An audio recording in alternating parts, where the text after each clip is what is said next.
Pak Gus Baha dalam ingin bertanya dan ingin tahu bagaimana supaya kita bisa selalu berpikir nubuwah di setiap peristiwa yang menimpa kita di kehidupan sehari. Semoga. Gimana? Ulang lagi. Dalam ingin bertanya dan ingin tahu bagaimana supaya kita bisa selalu berpikir nubuwah di setiap peristiwa yang menimpa kita di kehidupan sehari-hari. Begini ya, jadi andaikan kita baca banyak, setidaknya sering mau mendengar. Sebenarnya hidup itu sangat baik, bukan sekedar baik, sangat baik. Misalnya kita sedang dapat nikmat, ya Islam menganjurkan syukur. Syukur itu ya dapat pahala. Kalau sedang banyak masalah seperti sekarang mungkin ada pandemi apa, Islam mengajarkan sabar. Sabar itu juga pahala. Nanti kalau kita masih hidup yang rumat anak bojo ya ibadah. Nanti kalau mati karena penyakit mat'un atau ta'un juga syahid. Jadi Islam melihat hidup itu rileks. Karena ya memang rileks. Ketika ada orang miskin susah makan enak, itu kata ulama idamuhu alju. Kalau kamu ingin makan enak, kata si miskin ya ingin, gampang makan enak itu. Kamu sangat lapar, nanti semuanya juga enak. Jadi, itu nubuwah. Jadi Nabi itu resepnya kamu coba. Kalau sampean puasa melihat tempo itu sudah tertarik sekali. Tapi kalau kamu sudah habis makan melihat sate kurang enak, ini kurang enak, karena saking memang sudah semuanya nafsu kan. Tapi kalau sudah puasa semuanya enak. Jadi kalau ingin nubuah misalnya kita miskin itu ada fadilahnya orang miskin, keutamaan orang miskin. Itu malaikat ngauditnya bingung karena mau diaudit apanya nggak punya apa-apa kan. Jadi artinya barokahnya miskin kita hisabnya juga ringan, mau diaudit apanya nggak punya apa. Iya kan?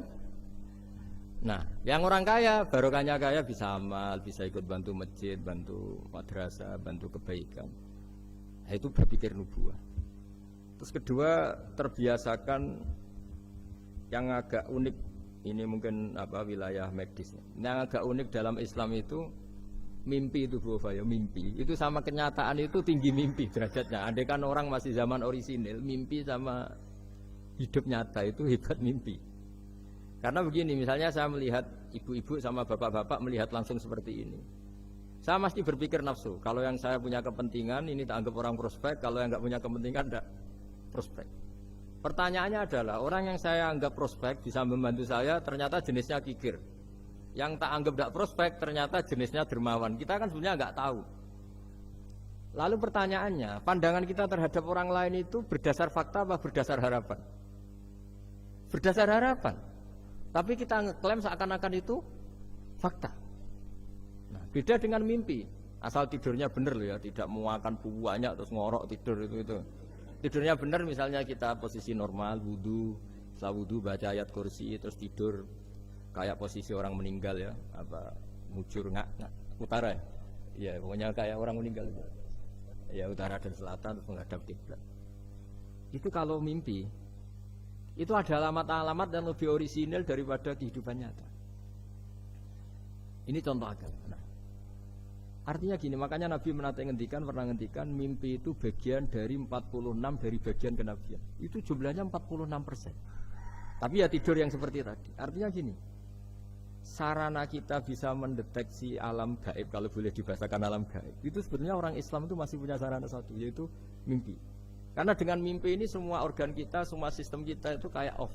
Setidaknya sistem keinginan kita. Yang ada adalah pemberian gitu, cara berpikir agama ya. Saya tidak tahu kalau cara berpikir media. Jadi kalau orang tidur, itu sistem keinginannya dia kan habis, hilang. Yang ada keinginan Allah. Jadi dia posisi diberi. Tapi kalau kita terjaga gini, melihat orang lain, wah ini prospek, ini enggak. Padahal faktanya orang ini yang kita sebut prospek ternyata antipati sama kita atau enggak keinginan nolong kita. Yang kita bilang enggak prospek justru orang yang di hatinya ingin menolong kita. Kan enggak pernah tahu gitu. Makanya banyak orang salah pilih kan di situ. Karena bagaimana orang lain kamu vonis atau kamu hakimi, kamu statuskan sesuai keinginan kamu. Kalau mimpi kan enggak bisa. Nah sehingga kalau dalam penelitian Bu, kenapa Nabi itu, mimpinya Nabi itu wahyu. Ya kan kalau dalam agama kan mimpinya Nabi itu wahyu. Karena tidurnya normal gitu.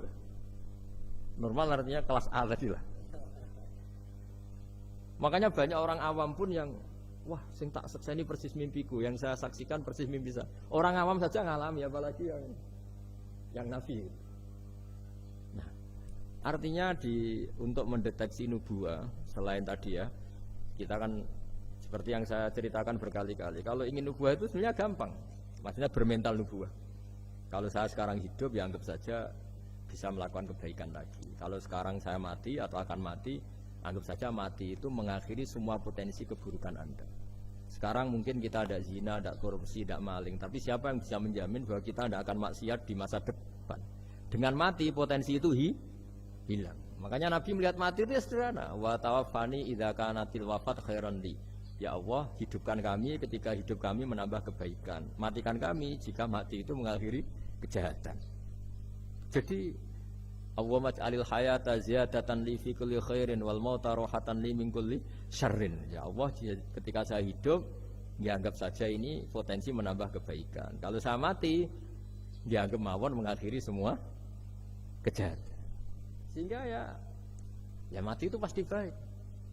Makanya kalau ada koruptor, ada preman mati, kalau kiai-kiai saya deh baik ya, sampai orang-orang tidak ikhlas. Baik di mana orang penjahat gini?